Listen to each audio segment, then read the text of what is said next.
नमस्कार. मराठी किचनमध्ये तुम्हा सर्वांचे खूप खूप स्वागत. उन्हाळा म्हटलं की आंब्याचा सीझन हा आलाच. पण फक्त आंबाच नाही तर इतरही वेगवेगळी छानशी फळं उपलब्ध असतात आणि त्यांच्यासोबतचं आंब्याचं जे कॉम्बिनेशन आहे ते अगदी मस्त असं लागतं. तर मग आज आपण बनवणार आहोत लहानांपासून मोठ्यांपर्यंत सगळ्यांच्या आवडीचं मँगो फ्रूट कस्टर्ड. लग्न कार्यात मिळतं तसं परफेक्ट आणि क्रीमी कस्टर्ड घरच्या घरी कसं बनवायचं ते आज आपण पाहणार आहोत. चला तर मग लगेच सुरुवात करू. याकरता सगळ्यात पहिली स्टेप म्हणजे आपल्याला कस्टर्ड जे ते बनवून घ्यायचं आहे. तर या ठिकाणी 1 लिटर फुल क्रीम म्हशीचं दूध घेतलेलं आहे. दूध तापवायला ठेवायचं आहे. त्याआधी पातेल्यामध्ये थोडंसं पाणी घातलं आहे जेणेकरून दूध तळाशी लागणार नाही. इकडे दूध तापायला ठेवलं आहे तोपर्यंत आपण दुसऱ्या बाउलमध्ये कस्टर्डची पावडर घेतलेली आहे. या ठिकाणी पाव कपपेक्षा थोडीशी जास्त अशी कस्टर्ड पावडर घेतलेली आहे. 1 चमचा जास्त असेल आणि याच्यामध्ये वेगळं असं थंड दूध, अर्धा कप थंड दूध घालायचं आहे आणि हे असं छान मिक्स करून घ्या. जर का गरम दूध याच्यामध्ये घातलं तर कस्टर्डच्या गुठळ्या होऊ शकतात, त्याच्यामुळं थंड दूधच वापरायचं. हे असं गुठळ्या काढून छान एकजीव अशी पेस्ट याची तयार करून घेतलेली आहे. दुधाला एक उकळी आली की याच्यामध्ये तयार केलेली जी कस्टर्डची पेस्ट आहे ती आपण घालणार आहोत. गॅस मंद आचेवर करायचा. कस्टर्ड पावडर याच्यामध्ये घातल्यानंतर लगेच एकसारखं ढवळायला घ्यायचं. याला छान दाटसर होईपर्यंत ढवळून घ्यायचं आहे. लक्षात ठेवा, कस्टर्ड जे आहे ते तळाशी लागण्याची खूप शक्यता असते, त्याच्यामुळे एकसारखं याला ढवळायचं आहे. साधारण 5 मिनिटं कस्टर्ड शिजायला लागतात. तोपर्यंत त्याला एकसारखं ढवळून घ्या. शक्यतो जाड बुडाचं पातेलं कस्टर्ड शिजवण्यासाठी वापरा.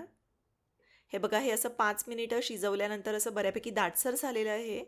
कस्टर्ड व्यवस्थित शिजलं आहे. गॅस बंद करायचा आणि याला पूर्णपणे थंड होऊ द्यायचं आहे. थंड होताना सुद्धा याला अधूनमधून ढवळत राहा, नाहीतर काय होतं की वर साय जमा होते आणि कस्टर्डच्या देखील गुठळ्या होतात. तर अधूनमधून याला चमच्यानं असं ढवळत राहा. कस्टर्ड असं पूर्णपणे हे बघा आता थंड झालेलं आहे. अधूनमधून चमच्यानं ढवळलं तरीसुद्धा कस्टर्डच्या अशा आधेमध्ये अशा गुठळ्या होतात. पण काळजी करू नका, नंतर या ज्या गाठी आहेत त्या अजिबात राहणार नाही. छान क्रीमी असं कस्टर्ड आपलं तयार होईल. आता आपल्याला लागणार आहेत 2 ते 3 आंबे. केशर आंबा किंवा हापूस आंबा ज्याचा स्वाद, रंग आणि चव छानशी असते असे आंबे घ्यायचे. आंब्याचा गर मिक्सरच्या मोठ्या भांड्यामध्ये काढला आहे. त्यानंतर याच्यामध्ये आवडीनुसार साखर घातली.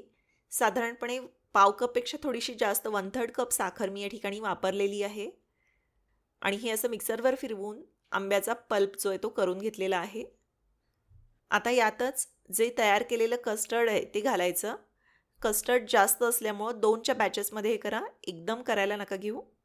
आणि कस्टर्ड घातल्यानंतर याला एकदा दोनदा फक्त फिरवून घ्या. हे बघा, मस्त असं क्रीमी मँगो कस्टर्ड जे ते तयार झालेलं आहे. आता हे तयार झालेलं कस्टर्ड फ्रीजमध्ये 1-2 तास मस्तपैकी थंड करायचं. कस्टर्ड छान थंडगार झाल्यानंतर याच्यामध्ये बाकीची फळं जी आहेत ती घालायची आहेत. तर आता फळं कुठली कुठली घ्यायची? तर एकतर सिट्रस फ्रूट्स म्हणजे संत्री, मोसंबी ही फळं घ्यायची नाहीत. त्यानंतर जी फळं खूप जास्त पाणीदार असतात म्हणजे टरबूज आणि कलिंगड हे सुद्धा घालायचं नाही आहे. आंब्यासोबत ज्याचं कॉम्बिनेशन छान जमून येतं अशी फळं म्हणजे चिक्कू घालू शकता, सफरचंद, केळी किंवा द्राक्षही चालतात. या ठिकाणी मी चिक्कूची साल काढून चिक्कूचे असे छोटे छोटे काप करून घेतलेले आहेत. त्यानंतर सफरचंदाचे सुद्धा छोटे छोटे काप करून घेतलेत. सालीसहित काप करून घेतले तरीसुद्धा चालतील. त्याचप्रमाणे हे असे डाळिंबाचे दाणे आहेत, ते सुद्धा छान लागतात. त्याचप्रमाणे सुक्या मेव्याचे काप आहेत.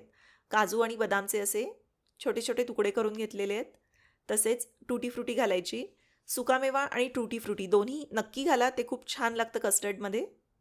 हे बघा, थंड झालेल्या कस्टर्डमध्ये सगळे फळांचे काप घातले. जी फळं तुमच्याकडे उपलब्ध असतील त्यानुसार फळं कमी अधिक केली तरीसुद्धा चालतील.